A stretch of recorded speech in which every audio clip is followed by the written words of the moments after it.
5 berita terpopuler hari ini, Senin 13 Juli 2026 di Bloomberg Technos Flash 5 yang pertama, AS luncurkan gelombang serangan ketiga gempur wilayah Iran.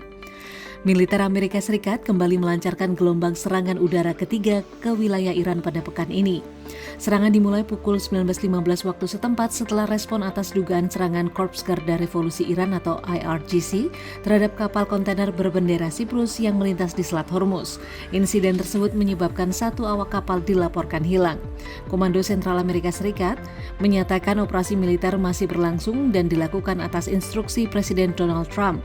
Menteri Pertahanan Amerika Serikat Pete Hegseth menegaskan Iran harus menanggung konsekuensi atas tindakannya. Kedua, mantan Emir Qatar Sheikh Hamad wafat di usia 74 tahun. Mantan Emir Qatar Sheikh Hamad bin Khalifa Al Thani meninggal dunia pada 12 Juli di usia 74 tahun. Kabar duka disampaikan pemerintah Qatar, namun penyebab wafatnya tidak diungkapkan.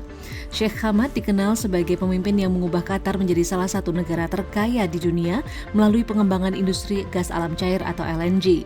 Berkuasa selama 18 tahun sejak 1995, ia menjadikan Qatar sebagai eksportir LNG terbesar di dunia sebelum menyerahkan kepemimpinannya kepada putranya Sheikh Tamim bin Hamad Al Thani pada 2013.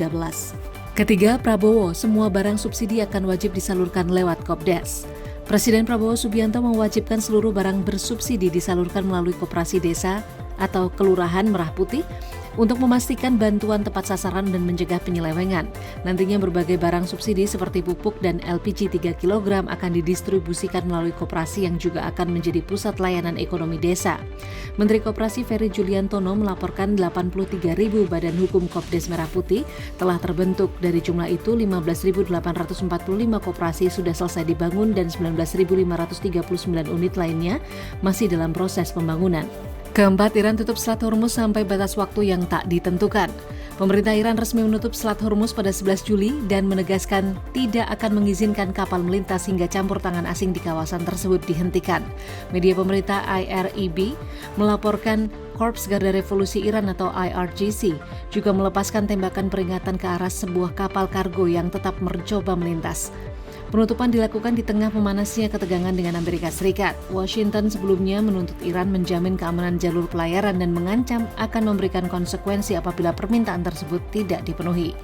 Kelima, Cina kembali tolak arbitrase Laut Cina Selatan. Cina kembali menolak putusan arbitrase Laut Cina Selatan dan menyebut keputusan Tribunal Internasional itu tidak sah serta tidak memiliki kekuatan hukum mengikat. Sikap tersebut disampaikan setelah 14 negara termasuk Amerika Serikat, Filipina, dan Jepang memperingati 10 tahun putusan arbitrase yang menolak sebagian besar klaim maritim Beijing. Cina menegaskan sengketa kedaulatan dan batas maritim berada di luar mekanisme penyelesaian wajib berdasarkan UN Clause, sekaligus menuding Filipina dan negara-negara di luar kawasan memanfaatkan putusan tersebut untuk mencaburi urusan Laut Cina Selatan. Itu dia 5 berita terpopuler pilihan Bloomberg Technos hari ini. Ikuti terus update selanjutnya di www.bloombergtechnos.com.